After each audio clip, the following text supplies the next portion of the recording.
தமிழகத்தின் பல்வேறு இடங்களிலும் நடைபெற்ற புத்தாண்டு கொண்டாட்டங்களை தற்போது பார்க்கலாம். இதோ பிறந்துவிட்டது 2025ஆம் ஆண்டு.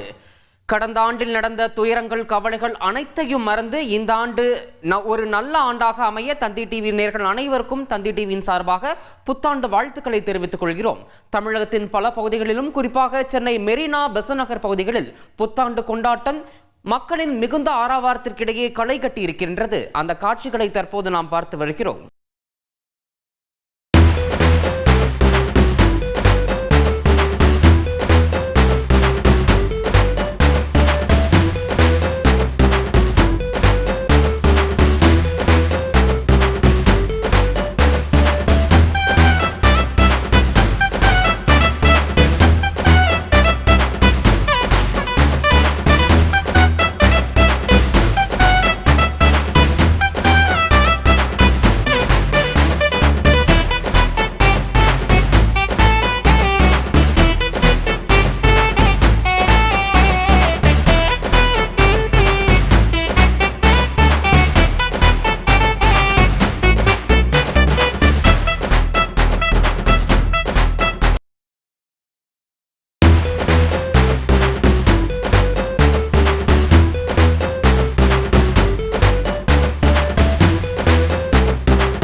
புத்தாண்டானது பிறந்து கொண்டாட்டங்கள் களை கட்டி வருகின்றன. ஒருபுறம் கொண்டாட்டங்கள் களைகட்ட, மறுபுறம் தேவாலயங்களில் சிறப்பு பிரார்த்தனைகளும் வழிபாடுகளும் நடந்து கொண்டிருக்கின்றன. அதிலும் ஏராளமான பக்தர்கள் கலந்து கொண்டு 2025ஆம் ஆண்டு ஒரு நல்ல ஆண்டாக அனைவருக்கும் அமைய வேண்டும் என பிரார்த்தித்து வருகின்றனர். ஒரு பக்கம் கொண்டாட்டங்கள் களைகட்ட, இன்னொரு பக்கம் பிரார்த்தனைகளும் வலுத்து வருகின்றன. அந்த நேரடி காட்சிகளை தற்போது பார்த்து வருகிறோம். இதோ பிறந்துவிட்டது 2025ஆம் ஆண்டு. கடந்த ஆண்டில் நடந்த துயரங்கள், கவலைகள் அனைத்தையும் மறந்து இந்த ஆண்டு ஒரு நல்ல ஆண்டாக அமைய தந்தி டிவி நேயர்கள் அனைவருக்கும் தந்தி டிவியின் சார்பாக புத்தாண்டு வாழ்த்துக்களை தெரிவித்துக் கொள்கிறோம். தமிழகத்தின் பல பகுதிகளிலும், குறிப்பாக சென்னை மெரினா, பெசன்ட் நகர் பகுதிகளில் புத்தாண்டு கொண்டாட்டம் மக்களின் மிகுந்த ஆரவாரத்திற்கிடையே களை கட்டி இருக்கின்றது. அந்த காட்சிகளை தற்போது நாம் பார்த்து வருகிறோம்.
உடனுக்குடன் தெரிந்து கொள்ள உடனே சப்ஸ்கிரைப் பண்ணுங்க.